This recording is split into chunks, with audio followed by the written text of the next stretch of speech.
Rádio Aliança FM 106.3, o farol de esperança. Esse é o programa Por Trás da Canção, onde todas as quintas-feiras, às 11 da noite, aqui na Rádio Aliança, a gente traz as histórias, as conversões e toda a missão, tudo o que acontece por trás da canção dos músicos católicos desse Brasil afora. E hoje eu tô com ela, com seus cabelos longos, com a sua voz potente, ela que já viveu assim situações diversas na vida e que hoje traz um sorriso lindo para a gente conversar sobre tudo o que Deus já fez na vida dela, da família dela e de tantas pessoas nessa vida de missão. Boa noite, Nanda!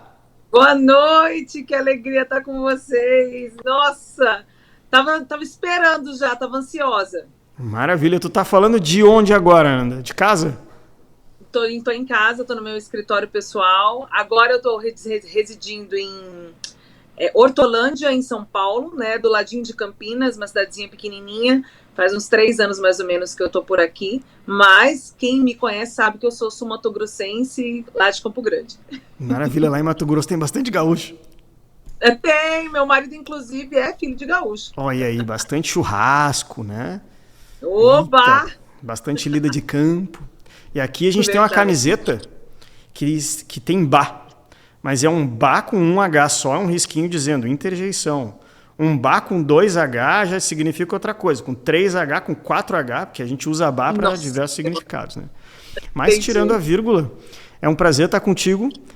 A gente está muito a fim de rezar junto, de conhecer a história junto, de cantar junto, porque a gente sabe, nessa vida, né, de várias andanças pelo Brasil, de ter começado no Mato Grosso, de ter passado por Minas Gerais, de estar hoje em São Paulo, Deus fez bastante coisa aí na tua vida e quer fazer também na nossa vida. Por isso eu falo com você agora, ouvinte da Rádio Aliança, seja membro do Clube Aliança. A Rádio Aliança é uma rádio sem propaganda comercial que sobrevive somente com a sua ajuda. Por isso, entre agora no clube.alianca.fm.br e veja lá como contribuir com a rádio para que ela continue sendo esse farol de esperança na sua vida, na vida da sua família, mas principalmente nessa arquidiocese aqui de Porto Alegre, que precisa tanto desse toque de Deus, desse farol de esperança nessa realidade de vida onde a gente está. Nanda, pensando na realidade de vida, olhando lá para trás, olhando mesmo lá para Nanda assim de pé descalço, correndo na rua, comendo a balinha, né? Como é que era a Nanda lá na casa, bem pequenininha? Conta pra gente.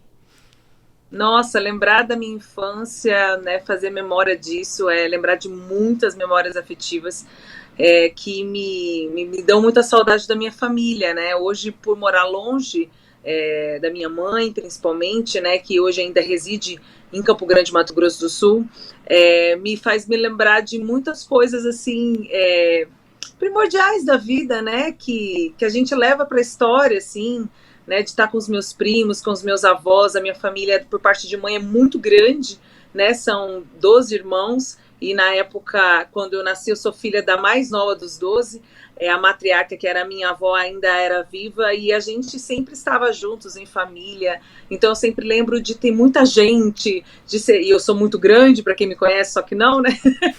Então eu lembro de ser tudo muito, assim, os aniversários, os natais, né? Os momentos em que era o aniversário dos irmãos, ou principalmente da minha avó. Mas eu lembro sempre desse cheiro de comida, eu gosto muito de manjar de coco que a minha avó paterna faz. Então eu sempre lembro dessa coisa de família, assim. Era um lugar onde era muito aconchegante, diferente da minha vida fora, né? Porque na escola eu sofri muito bullying quando era criança. Então eu lembro sempre de voltar para casa e ter esse lugar de casa mesmo, esse lugar de poder para onde voltar.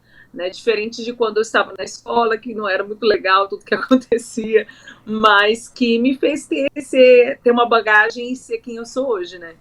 Maravilha. Sabe que me remeti também a diversas coisas, assim, dos personagens impressos, grudados nas paredes, né? Que a minha mãe decorava com né? Grudava esses papéis na parede, então me lembrei agora também. Voltei no tempo. É bom, né? É bom. E lá naquela época, então, tua família já era bem envolvida na igreja ou não? Não, assim, na Igreja Católica, não, né, porque a minha mãe, ela não vem de nenhuma denominação de religião cristã, né, mas o meu pai era evangélico e por conta disso a gente acabou caminhando dentro da denominação evangélica na Igreja Presbiteriana durante alguns anos, até a separação dos meus pais. Mas eu lembro dessa minha infância na Igreja Presbiteriana, onde eu aprendi nas escolas dominicais, onde eu aprendi uma teologia completamente diferente da nossa hoje, né? E que lá na frente eu fui em busca de tudo isso por ter na minha base aprendido diferente do que é hoje, né? Mas eu lembro com muito carinho do pastor Walter, que era o nosso pastor na época, na igreja presbiteriana, das escolas dominicais, das apresentações, das músicas, do louvor. Eu sempre lembro com muito... É uma memória afetiva também, essa questão musical, mesmo eu não sendo muito musical naquela época, não existia muito incentivo sobre a questão da minha musicalidade. Então, a música era um lugar diferente para mim, era um lugar de refúgio, né? Completamente diferente hoje como a música é para mim como um serviço, um servir, ou de poder me expressar musicalmente, artisticamente, enfim, né? E depois que eu estive na igreja presbiteriana, depois da separação dos meus pais, eu ainda caminhei na igreja batista por um tempo, mas depois que eu tive minha experiência com Nossa Senhora, eu me afastei por questionamentos mesmos, para poder conseguir entender teologicamente, vamos dizer assim, tudo que estava acontecendo comigo, porque naquela época não me fazia muito sentido. Mas eu sempre lembro com muito carinho de todo esse momento. Inclusive, há um tempo atrás eu consegui encontrar pelas redes sociais os filhos do meu pastor da época, que hoje mora nos Estados Unidos, e tudo, porque eu lembro sempre com muito carinho. E também, como a igreja presbiteriana, pelo menos, tem uma expressão litúrgica um pouco mais parecida, né? Deve ter facilitado Sim. bastante também. Não se perde nada, né? Nessa vida de Deus não se perde nada, né? Só se aproveita. A gente soma, isso sim. Maravilha. E tem também um pouco na tua história desse precisar montar esse quebra-cabeça, né? Desse precisar ir lá, como tu falou, nessa teologia um pouco diferente, nessa compreensão de Deus um pouco diferente, nessa relação com dogmas que a Igreja Católica tem, com verdades que a Igreja Católica tem, e confrontar um pouco com isso. E isso acontece na tua vida ali pequena ainda, tu vais para a Igreja Católica em função de algo que aconteceu na tua vida, uma procura pessoal? Eu já sei a resposta, mas eu quero que tu diga. Eu acho que, assim, naquele momento, eu não sabia muito de maneira consciente o que estava acontecendo, né?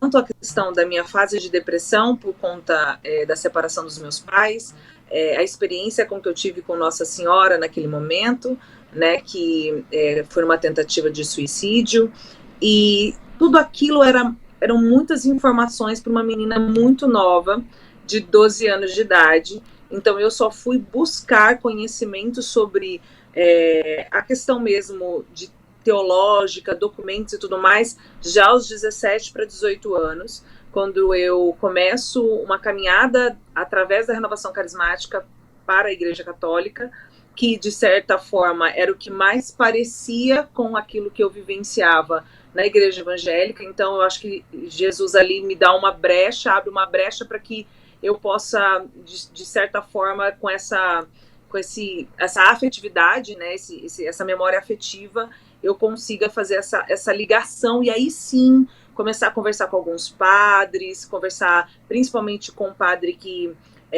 esteve comigo e com meu esposo na época de noivado, que me elucidou de muitas coisas. Então eu era aquela do catecismo debaixo do braço, que ficava questionadora demais, para saber por que disso, por que daquilo, porque, né, os dogmas, eram muitas questões na minha cabeça, mas mesmo assim eu sempre ficava com aquilo muito forte do que eu tinha vivido com Nossa Senhora, por conta... porque foi uma mudança de vida, né? Assim, uma mudança de vida não, uma virada de chave naquele momento, diante de tudo que eu tinha vivido até ali e da forma como que aconteceu, né? Meus pais se separaram, eu entro em depressão, mas não tenho consciência de que eu estou em depressão naquela época, até por conta que não era uma coisa que se falava muito como hoje, né? Era muito mais uma tristeza, aparentemente, para os meus familiares, principalmente para minha mãe, que estava mais perto. A gente não tinha uma identificação disso, só que era um sofrimento muito grande. Eu fiquei muito afastada do meu pai, com isso eu era muito próxima dele, enfim.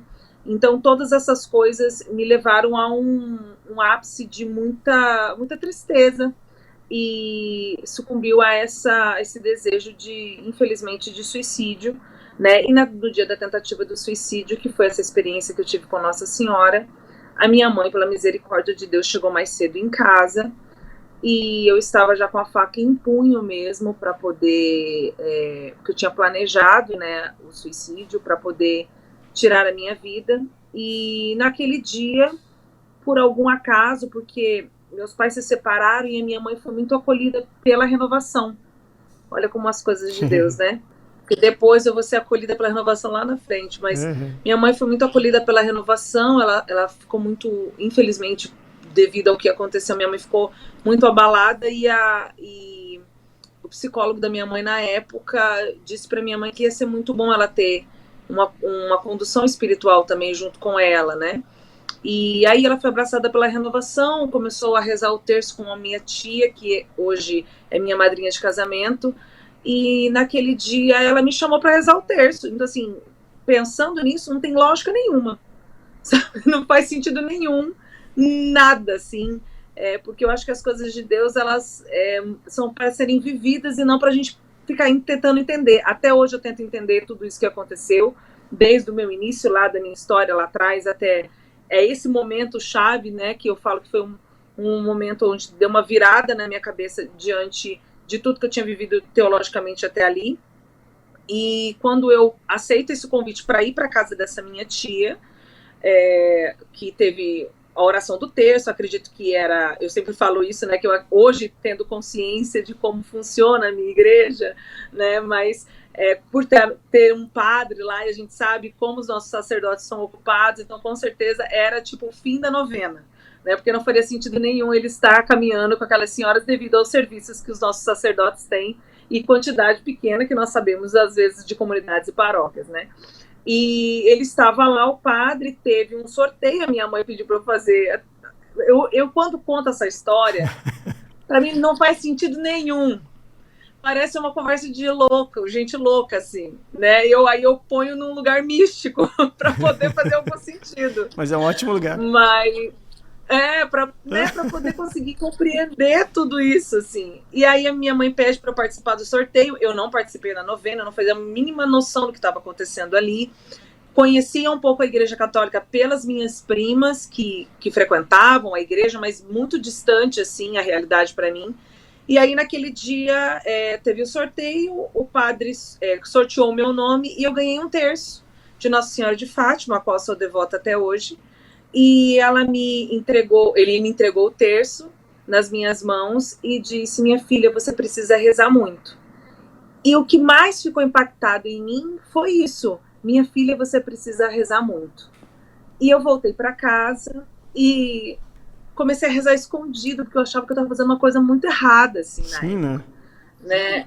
Eu lembro que eu esperava minha mãe dormir, aí eu acendia uma vela, e aí eu pegava o livrinho para tentar entender como é que fazia aquelas orações, e eu fui saindo daquele estado de tristeza, pela misericórdia de Deus mesmo, né? E Nossa Senhora foi me devolvendo esse lugar de alegria, de felicidade, através da intercessão dela.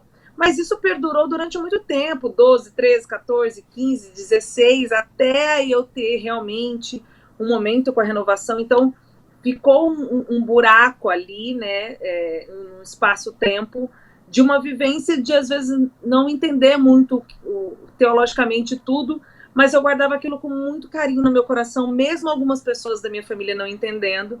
Eu guardava muito aquilo no meu coração, porque eu lembro que eu fiquei rezando o terço todos os dias durante 3 anos, sem parar.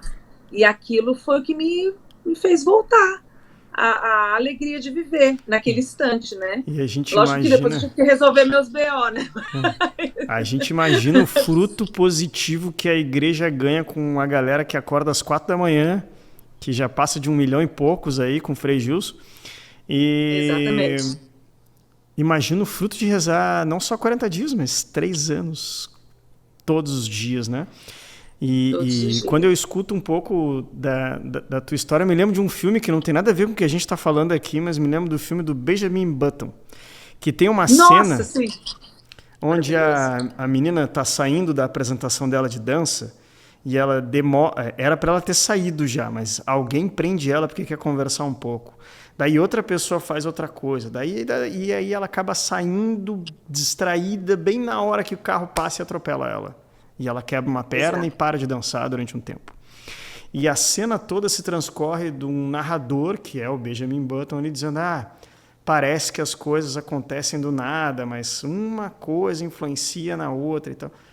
E é isso, a minha esposa também trabalha muito com um tema, nada acontece do nada. E é um pouco disso, né? Deus faz as coisas com propósito, com razão. Muitas delas a gente não enxerga, né? Muitas delas a gente não enxerga. Mas, com certeza, você, naquele momento, precisava que alguém te interrompesse. Deus chamou sua mãe. Precisava que te levasse para um lugar onde tivesse oração. Você foi para uma novena. Precisava que fosse um negócio quente, assim, um negócio sério. Tinha um padre lá e era o final da novena. E mais do que isso, muitos de nós nunca ganhamos nada em rifa, em coisa de igreja, mas naquele dia tu ganhou 1/3. Era pra ti? Isso. Era pra ti? Era Deus fazendo tudo? Era Deus fazendo tudo. E, poxa vida, sendo abraçada por Nossa Senhora nesses 3 anos, pensando ainda na questão das perdas, né? Quantos de nós também não nos abalamos com perdas pequenas, mas, poxa, você era pequena, adolescente, teve esse cisma de não ter mais ali uma figura paterna que era importante para ti dentro de casa, então é justo, né, que um adolescente não saiba lidar com seus sentimentos, né? É muito justo. E que bom que Deus te escolhe, que Deus te separa, que através de Nossa Senhora te traz mais para perto desde cedo, porque senão não teríamos a Nanda aí fazendo tantas coisas, tantas alegrias, né? Tantas músicas importantes. Então, bendito seja Deus por isso. Pensando Amém. Ainda mais nessas histórias de ir se descobrindo, né? De ir se convertendo e de ir mergulhando naquilo que Deus queria para ti como vocação, né? Como é que a música, e a música nessa expressão de música católica, né? De compor, de querer levar isso que Deus fala ao teu coração a outras pessoas, como é que isso começa aí no meio disso tudo? A música, ela sempre esteve ali na minha vida, né? Eu lembro de, com 7 anos de idade, e sozinha pedir para a moça que regia o coral para que eu pudesse participar. E eu lembro de estar ali, de querer me expressar musicalmente, de querer cantar, mas era algo muito, assim, realmente, assim, guardado, assim. Era onde eu conseguia expressar, talvez, tudo o que eu sentia. E depois, lá com 12 anos, eu volto e retomo isso a cantar. E depois, aos 15, eu começo a cantar na escola, me apresentar ali nos intervalos. Eu canto na noite durante um período da minha vida, rock and roll e MPB durante ali as noites de Campo Grande. Mas esse lance de compor é muito, eu acho que é assim, muito difícil de explicar, como muitas coisas da minha vida, né? Nada acontece do nada, mas eu nunca me imaginei compositora, compondo canções. Eu escrevia muita poesia, eu conseguia me expressar através das poesias, mas eu nunca toquei nenhum instrumento. Então eu não sabia como fazer uma canção assim. Só que Deus sabe muito, né, como trabalhar em nós. E sabe as pessoas que precisam estar à nossa volta, o quanto isso me enembrece, assim, porque a gente consegue perceber que a gente não é ilha, que a gente não faz nada sozinho e que muitas pessoas ao nosso redor influenciam muito a nossa vida, né? E que bom que a gente tem pessoas boas ao nosso lado. Lógico que não são todas as pessoas, mas quando a gente está com pessoas que estão na caminhada, estão na igreja, essas pessoas nos levam a isso, né? E o meu esposo, na época, era meu namorado, e ele sabia de tudo que eu já tinha vivido, das questões as quais eu tinha questões comigo, assim, de questionar e tudo mais. E ele sempre foi muito católico mesmo. Na época ele era catequista, e ele me levava nas missas. Eu não entendia nada daquilo, porque eu comecei a fazer parte muito da família dele. A família dele era de rezar o terço, todo mundo junto, era de ir à missa todos os domingos, de participar da comunidade, enfim. E aquilo eu fui aprendendo a amar, assim. E com isso tudo acontecendo simultaneamente, e a música ali guardadinha em mim, o meu hoje digníssimo esposo, vamos fazer 23 anos de casado, mas na época eu era uma menina de 17 anos, ele teve a brilhante ideia de dizer assim para mim: amor, faz uma canção e manda para Canção Nova. Eu falei: da onde que esse moço tá tirando que isso vai dar certo? Primeiro porque eu era uma menina de 17 anos, recém-convertida, em Campo Grande, Mato Grosso do Sul, cantava ainda na noite, estava ainda naquele processo, né, de aquela paixão avassaladora da conversão, querendo parar de cantar na noite. E aí ele fala para fazer uma canção. E eu lembro que ele me falou isso no dia. Eu fui à noite para casa, terminei de tomar banho e a canção veio como um respirar, assim, de uma vez ela inteira. Eu escrevi a canção, que foi exatamente o que aconteceu comigo no momento em que eu tive a experiência com Nossa Senhora. Então, minha primeira canção foi de Nossa Senhora, que eu mandei despretensiosamente para Canção Nova. Nem sabia direito o que era Canção Nova. Não tinha noção do tamanho, não tinha mesmo. E aí, acabou que ele mandou essa canção para lá, e eu lembro que, olha como eu sou antiga, veio um telegrama da Canção Nova, que eu tenho guardado até hoje. Um telegrama. E ele Ainda bem que o telegrama não é que nem a impressão térmica, que ele não sai com o tempo, né? Ele fica ali impresso. Tá lá ainda escritinho. Mas eu lembro que ele me pegou na faculdade, e aí eu entrei no carro e ele falou assim pra mim: chegou o telegrama e você vai pra Canção Nova. Eu falei: você tá brincando que eu vou pra Canção Nova? E aí eu lembro que eu tive que catar uns músicos, porque eu não tinha um ministério, né? Tinha uns músicos que cantavam comigo na noite.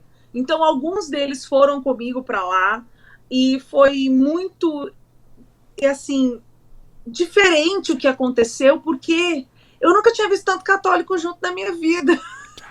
E era pequeno naquela época. Então, era um rincãozinho ainda, que era com aqueles ventiladores que soltava fumacinha, um calor naquela Cachoeira Paulista. E eu lembro que eu fui para lá, ficamos lá, conheci o nosso falecido, né? Já Padre Jonas, né? Monsenhor Jonas Abib. Lembro que eu conheci tantas pessoas que hoje são meus amigos, que naquela época eles eram, como é que fala, os jurados do negócio, né? Completamente desconhecidos. Festival. E aí, mas eu não sabia nada, não sabia nem o que eu estava fazendo lá, de verdade, assim. Eu lembro que eu cantei a primeira vez, foi muito legal, estava muito cheio naquela época. Os festivais da Canção Nova eram muito lotados, sim. Assim, né? Porque acontecia dentro do acampamento de músicos. E aí depois a gente foi selecionado de 1.500 bandas do Brasil, as 30 que foram para lá. E das 30 eu fiquei em 6º lugar. Olha. E foi muito legal, eu conheci pessoas. Eu lembro que o meu acampamento, né, o meu festival que eu tava, a música que ganhou foi Fiel Pelicano, que depois foi gravado pela Toca de Assis.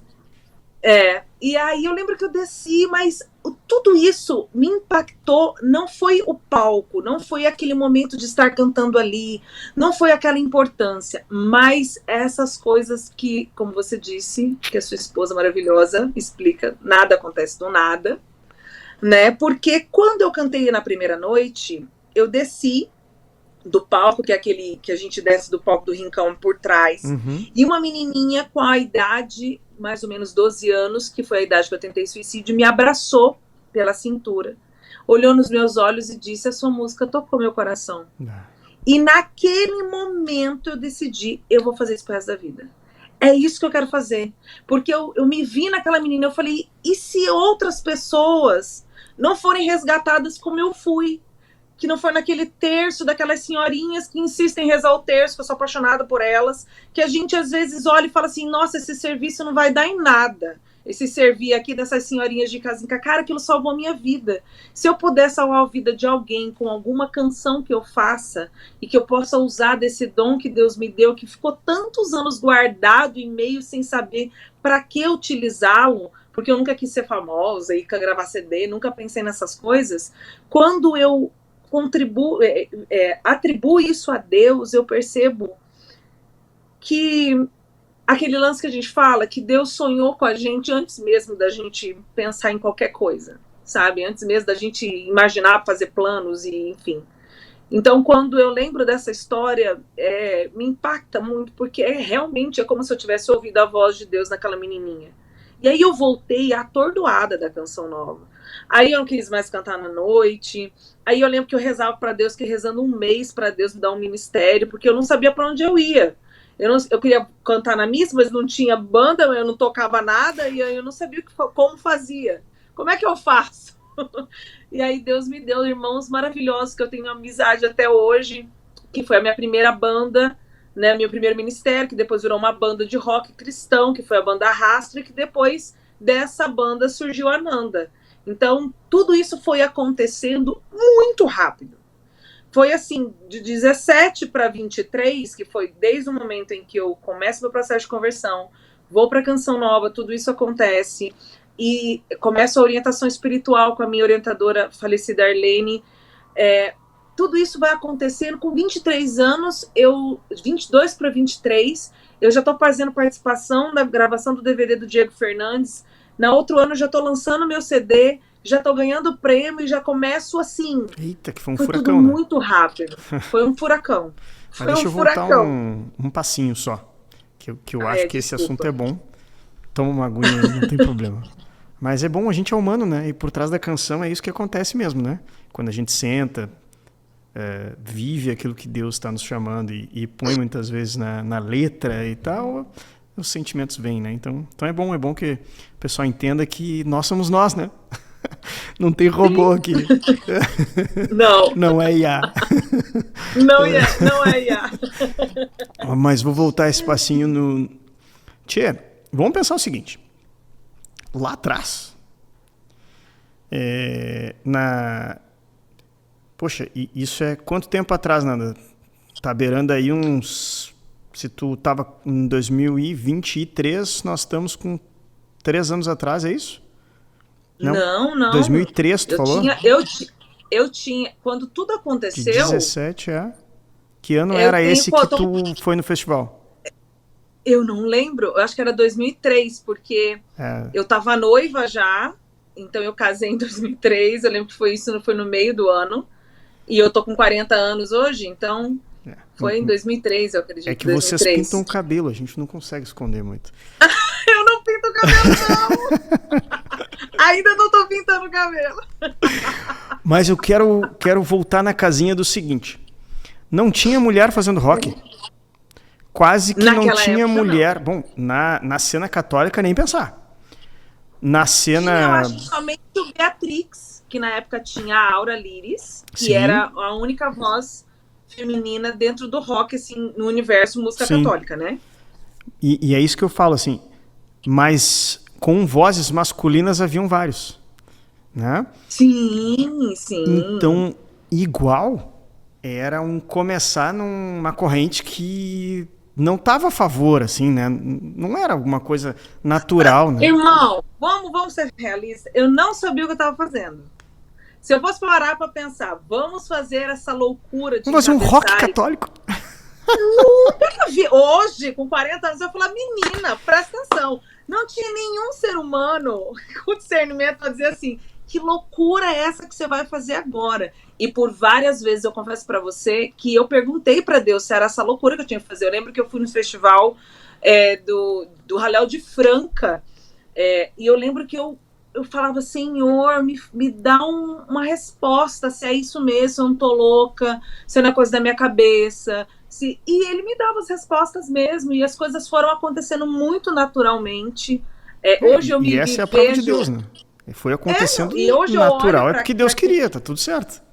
Tá tudo certo, mas eu olho quando me vejo menina daquele jeito, eu falo, gente, o que eu tava fazendo? Porque era uma menina, ou seja, era uma mulher cantando rock and roll. Eu não era uma pessoa discreta no sentido de imagem, então tudo aquilo chocava muito com várias questões.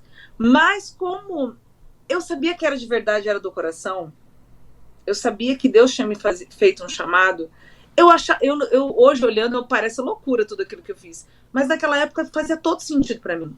Porque eu lembro que quando eu terminei o meu CD, que o único doido que quis produzir meu CD foi o Bruno Espíndola, que era, inclusive, baixista do Beatrix. Sim, sim. Né? Que depois eu fiquei sabendo pelo Padre Joãozinho, que quando a Aura saiu, eles cogitaram até meu nome, porque a gente acabou se conhecendo, mas Deus tinha outros planos. Eu lembro que a gente sentou e eu falava, cara, eu quero fazer isso. E você falava, Nanda, mas é muito louco isso aí. Daí eu falei, não, mas é isso mesmo que eu quero fazer. E aí eu lembro que quando eu terminei o CD, porque eu fiz a distância, quando eu fui para São Paulo, já com o propósito de viver da vida missionária, que eu rezei muito com o meu orientador e fui para São Paulo, larguei meu emprego, tudo, morei na casa da Marília Mello 1 mês. Muita história, mas muita história.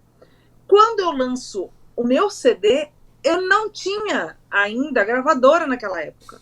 Porque nenhuma gravadora queria meu CD, porque todo mundo achava muito diferente. Sim. Então todo mundo queria mudar meu CD e eu bati o pé que não.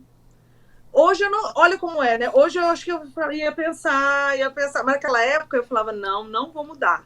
E aí uma gravadora secular viu meu show no Summer Beats, que o Júnior na época, o Júnior do Summer, me chamou para fazer a abertura do Summer Beats, me viu, e aí, como era um selo secular, mas que tinha um braço, né, no cenário musical cristão, eles quiseram abraçar. E aí que a Nanda começou, porque naquela época a gente precisava de gravadora, hoje é tudo plataforma digital, mas eu era daquela que tinha que prensagem do CD, tinha que entregar, né, que nem eu falei pro Dunga esses tempos, quando eu fui no programa dele, eu falei, nossa, agora a gente faz o quê, né? Antes a gente chegava, dava um CD, a gente traz o quê? Uma flor? A gente ia com uma mesinha, ficava alguém sentado na mesinha com todos os CDs ali. Não era?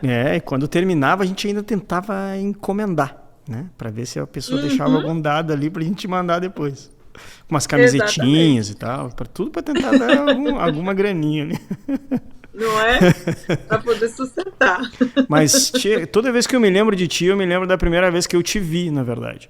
Porque eu te vi na primeira vez no programa Vai na Fé. Eu brinco com um monte de gente que aqui no Sul as coisas demoraram para acontecer, tá? Aqui as coisas demoraram para chegar. Então, quando eu descobri a Canção Nova já tinha palco grande, não tinha palco, entendeu? As coisas demoraram para chegar. Já que eu tenho 42. Tamo junto, então, tô pertinho. Então, assim, mas eu zapeando o canal, parei, olhei, começou um programa e era de música, eu disse, opa, vou ficar aqui. Mas a menina que apareceu lá, ela tinha assim metade do cabelo raspado, curtinho, um negócio pra lá, e era, né, toda... Eu digo, que legal isso, né? Eu, como jovem, assistindo um programa, eu disse, não é mais aquele tradicional, assim... Então, eu, por exemplo, fui pego pela estética que a Nanda tinha. Então, entendi. Provavelmente, muita gente foi, né? E foi muito vontade de Deus quebrar um pouco daquilo que a música católica estava acostumada, né? A gente vinha muito de alguns padrões, assim. Claro que hoje a gente está em outros, né? Mas, e na verdade, sim, a música precisa, né, de alguns padrões, assim, também, para ir se estabelecendo e tocando as pessoas e tá tudo certo. Mas eu conheci a Nanda lá no Vai da Fé, e esse Vai na Fé já era em outra cidade, não era mais no Mato Grosso, era? Não, Mato Grosso do Sul. Se meus conterrâneos ouvirem você falando Mato Grosso, vocês vão gritar de lá. É que aqui no Sul a gente resume tudo. Eu poderia ter chamado só de mato, né? Mas a gente resume tudo aqui. Aqui a redenção é redença, entendeu? Aqui é outra coisa. Ai, meu Deus. Aqui tudo é pela metade. eu saí de São Paulo porque eu trabalhava na Rede Bandeirantes aqui em São Paulo, né? Além da vida missionária, eu sou editora de vídeo há muitos anos já.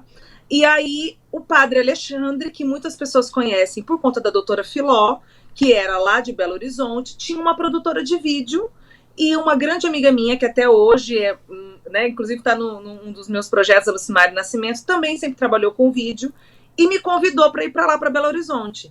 Quando eu fui para lá, eu fui para ser editora de vídeo. O lance da apresentação foi outro rolê que eu também não consigo entender. Porque a Canção Nova, porque além do cabelo raspado, eu tinha ainda um piercing no nariz. A Canção Nova permitiu com que eu apresentasse um programa daquele, eu não faço ideia, assim, realmente... A gente faz, se chama Deus e tá tudo explicado.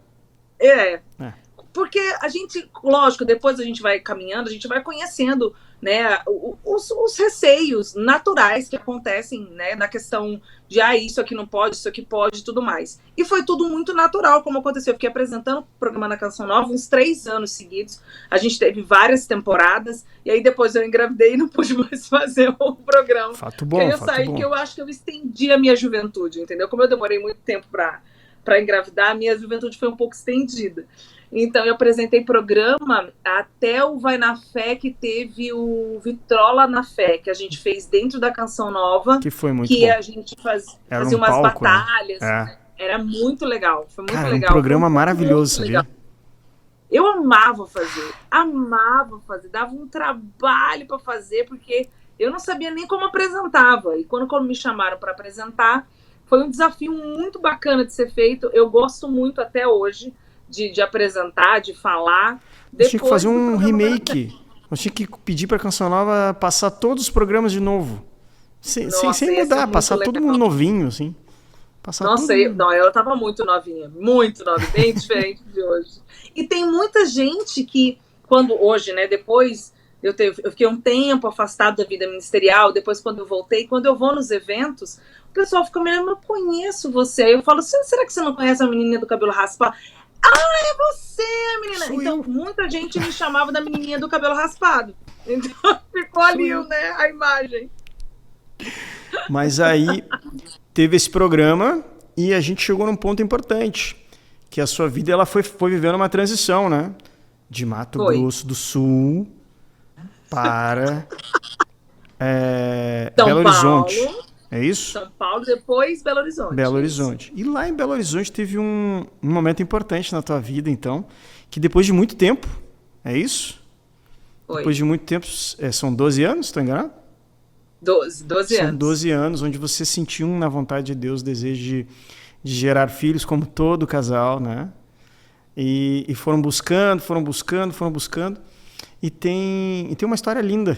Tem uma história linda por trás do dia, né? Por trás do momento, por trás assim de quando você descobre que finalmente Deus deu a graça, né? De vocês gerarem uma criança. Conta pra gente como é que foi esse momento. Então eu acho que foi a palavra especial, é a única palavra que define tudo isso, assim. Não tem outra palavra que define, porque eu acho que foi muita misericórdia de Deus todo esse tempo em que eu estive esperando a Maria Flor acontecer na nossa vida. Eu precisava muito curar o meu feminino. Eu fui uma menina que foi abusada com 4 anos de idade. Meu pai se separou da minha mãe por conta de uma traição. Então, todo esse aspecto da questão de ser mulher, família, esposa, tudo isso foi sendo cuidado e sarado da minha caminhada na minha vida matrimonial mesmo.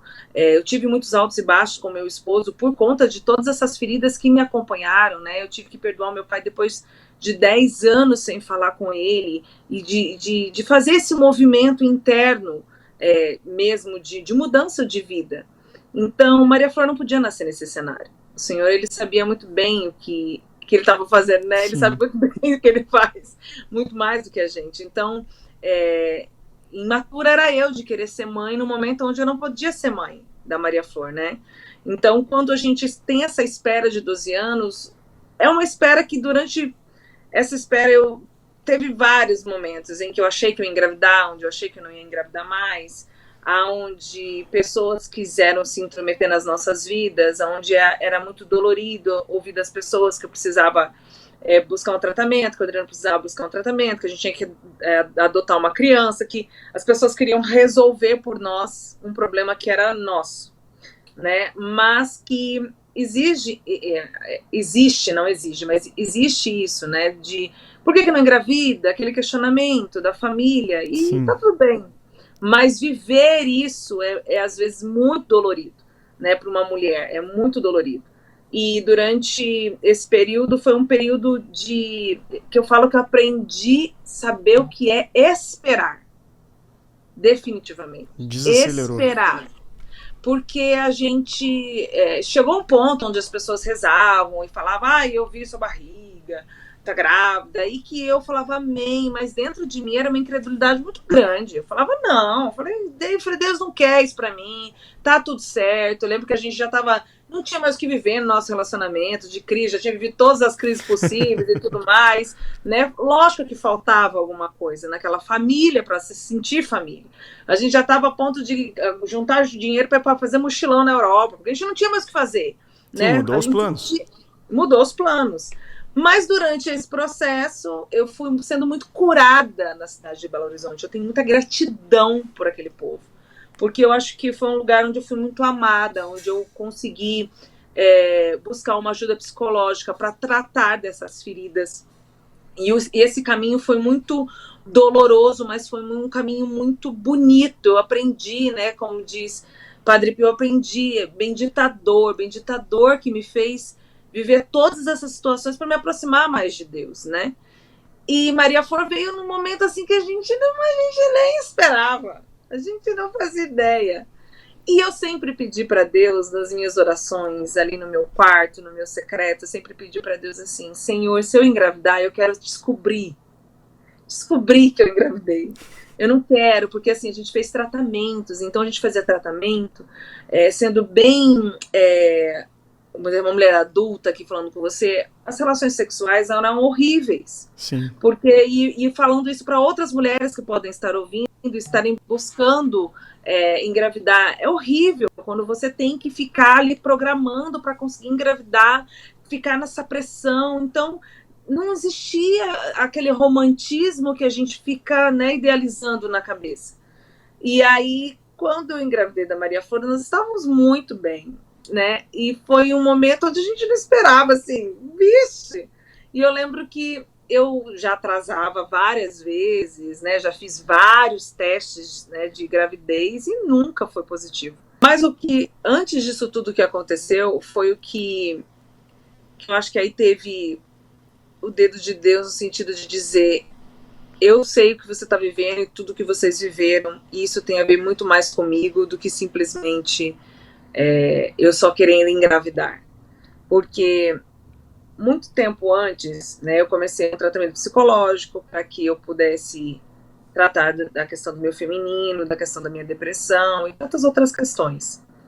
E a minha psicóloga já me acompanhava já fazia um tempo, e ela me pediu para que eu pudesse ir a um médico novamente, a um ginecologista, para que isso não fosse algo tão difícil de se falar, né, dentro das sessões, porque era uma dor muito aberta ainda, né, mesmo eu dizendo para as pessoas que estava tudo bem e tudo mais, mas era algo que eu sempre questionava o Senhor, né, nossa Senhor, eu rezo tanto, faço tanto, aquelas coisas tudo que a gente fica querendo, né, justificar para Deus, mas Ele sabe de todas as coisas, né, porque a vontade dele é boa, perfeita e agradável. Então eu peguei e conversei com a minha psicóloga e resolvi, então, ir ao médico. E fui num especialista novamente para saber o que poderia estar ocorrendo, já que fazia muito tempo que eu não ia, porque eu realmente peguei, assim, um certo avesso a ir ao médico, principalmente ao ginecologista, diante de vários exames, enfim, várias coisas que aconteceram nesse período de 12 anos. Então, fui até ao médico que tinha um nome muito engraçado, né, que ele chamava Dr. Cegonha, porque era um especialista, né, em fazer mulheres engravidar, enfim. e fui para levar, fui indicado por outra pessoa, né, para levar os meus exames, e eu tinha um calhamaço grande de exames, assim, que a gente foi guardando no decorrer dos anos, e levei para ele, porque eu sabia que ia ter que fazer outros exames, mas a gente queria entender, porque não existia um porquê, né, não existia uma esterilidade, não existia uma impossibilidade, existia uma dificuldade, mas que não se explicava. Meu marido era fértil, tinha feito todos os exames possíveis e nada dava de uma infertilidade, né? Uma possibilidade de não engravidar. Não tinha um diagnóstico certo, né? Enfim, e aí levei para o médico, ele começou a olhar os exames, e quando ele terminou de olhar todos os exames, ele olhou para mim, para o meu esposo, e falou, meu nome é Fernanda, né? Meu nome não é Nanda, né? Meu apelido, mas ele me olhou e falou assim, Fernanda, é o seguinte, é impossível você engravidar sem uma intervenção médica. E quando ele disse a palavra impossível, aquilo para mim ficou, assim, eu fiquei com aquela palavra e tudo que ele falava depois meio que ficava flutuando, assim, porque eu não... Para mim aquilo é como se falasse assim, agora é definitivo, não tem como, né? E saí de lá muito mal, óbvio, saí muito triste, porque eu não queria ouvir aquilo, ninguém deseja ouvir isso. Eu achava que eu ia engravidar, achava que eu ia ser mãe de muitos filhos, então aquilo para mim bateu muito ruim, e liguei para minha psicóloga, fiquei muito colérica, chorando, falei para ela porque eu queria que fosse lá e tal, coisas que a gente nunca vai entender, mas nada é do nada, né? Porque eu precisava ouvir a palavra, eu precisava ouvir sobre aquilo, porque quando ele disse a palavra impossível, e eu precisava ouvir aquilo, eu já estava grávida naquele dia em que eu fui no médico. Que doideira. Eu já estava grávida na frente do médico. E só soube que estava grávida porque ele me pediu depois, com os exames para serem feitos, que eu precisava menstruar para que depois da menstruação eu fizesse os exames. Sim. E a menstruação não vinha, então aí vamos para aquele momento em que eu estava conversando com a Moninha, e aí ela disse para mim, ter gravidez, fazer mais filhos. E quando a gente fez as contas, quando, né, depois descobrimos que estávamos grávidos, eu e o Adriano levou até o médico o exame do beta-CG, porque não vem escrito positivo, Sim. né? Vem um monte de número, e ele muito também sem saber, meu Deus, primeiro pai de primeira viagem, mandou para o médico, e o médico depois fez os cálculos da semana. Então, naquele momento em que eu estava conversando com o médico, que foram poucas semanas antes disso acontecer, Sim. na verdade foi uma semana e meia antes, eu já estava grávida. Então eu falo que Deus, na sua pedagogia, e com a pedagogia comigo, né, porque ele é meu pai, e ele sabe como eu funciono, ele sabia que eu precisava ouvir aquilo, para que isso virasse um testemunho, para que eu pudesse dar esperança para outras mulheres. E foi a partir daí que eu comecei a acreditar realmente nos milagres, e comecei a tirar a incredulidade do meu coração e entender que o tempo de Deus é diferente do meu, e de que os milagres acontecem e eles acontecendo no processo. Foi um grande milagre ser mãe da Maria Flor, porque foi um grande milagre eu ter saído da situação emocional onde eu estava para conseguir ser mãe da Maria Flor e ser família hoje. Então, e durante aí esse que período... entra também um fato importante aqui, que você falou a frase inteira, né, do nome da música, né, que é Eu Acredito em Milagre, né? É aí que entra também essa fase do... E essa história eu já tinha ouvido, né? Já conhecia da história toda, assim, do teu caminhar até ter a notícia, e que isso gerou a música, né? Então, indo um pouquinho mais, até pelo tempo que nós temos, chegando um pouquinho assim no resultado, que é lindo, né? Esse resultado lindo que hoje é possível pegar no colo, é possível abraçar, que se leva para a escola, que se educa, né? E que se vê ali esse sentimento que Deus tem por nós, assim, da materialização do objeto do nosso amor, né?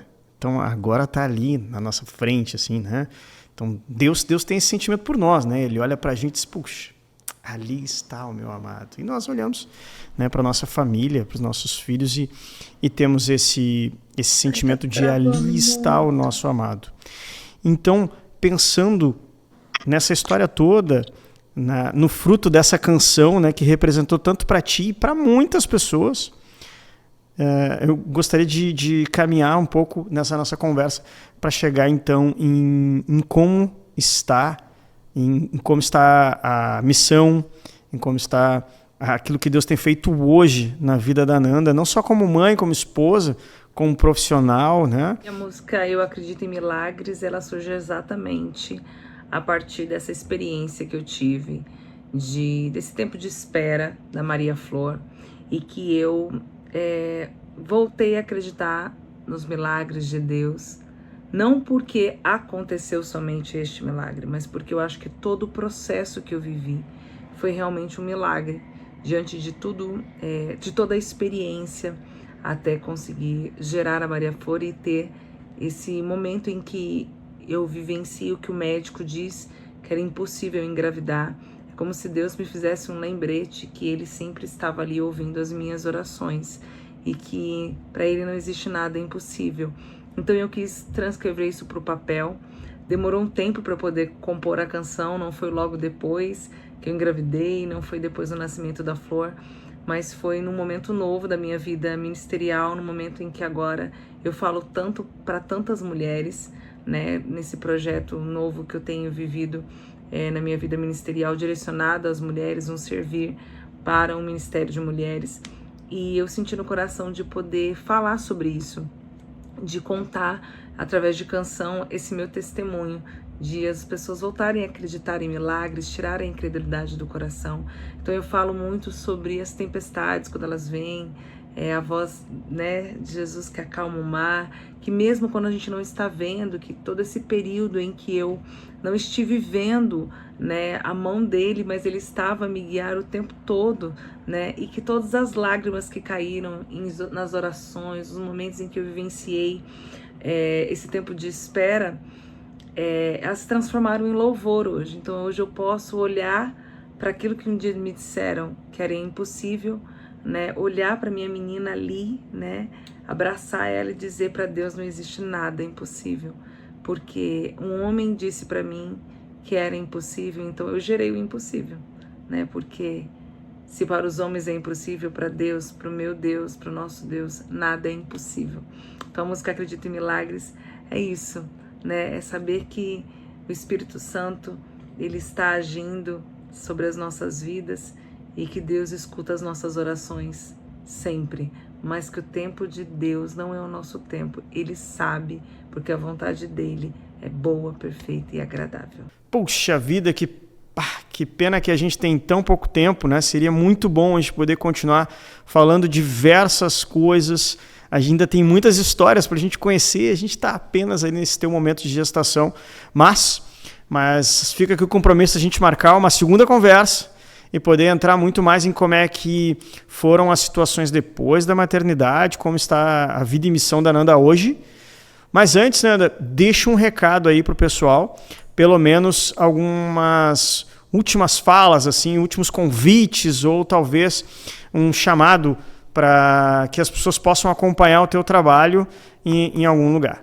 E eu quero agradecer poder estar aqui com vocês, pelo esse convite, de poder partilhar um pouco do meu testemunho, de tudo aquilo que Deus fez e faz na minha vida até hoje, porque eu sei que a mão dele está sobre mim, sobre a minha família, porque existem muitas coisas que somente Deus explica, né? Somente no sobrenatural de Deus a gente consegue explicar tudo isso que aconteceu no decorrer da minha vida até aqui. Então eu só posso dizer que Deus realiza milagres todos os dias e que Ele está agindo mesmo quando a gente não vê. Então não perca a esperança, deposite a esperança em Deus, porque Ele não é homem para mentir. E o impossível, sim, pode acontecer na tua vida. Talvez o milagre não aconteça no momento em que você deseja, na hora que você deseja e como você deseja, mas Se o Senhor escuta o seu coração e Ele sabe que isso vai ser bom para você, porque a vontade dele é boa, perfeita e agradável, tenha certeza, meu irmão, minha irmã, que milagres podem acontecer todos os dias. E se a incredulidade bater no teu coração, nesse processo que talvez você esteja vivendo hoje, que essa canção gere esperança novamente na sua vida, para que a incredulidade caia por terra e você volte a acreditar nos milagres possíveis de Deus, porque Ele age quando a gente não está vendo. Eu acredito em milagres, eu acredito em milagres, posso ver e sentir o impossível agindo aqui. Fiquem com Deus, Deus abençoe e espero novamente estar com vocês, mas da próxima vez de pertinho. Fiquem com Deus, Deus abençoe. Então é isso, foi um prazer estar com a Nanda aqui hoje. Esse é o programa Por Trás da Canção, aqui na Rádio Aliança FM 106.3 FM. Um farol de esperança. Esse programa ele tem 1 hora de duração aqui na Rádio Aliança. Mas se você quiser acompanhar, vai lá no YouTube da Rádio Aliança, no YouTube do Vini Elias Oficial e depois no YouTube da Lumini TV. Um abraço e até a semana que vem. É por trás da canção.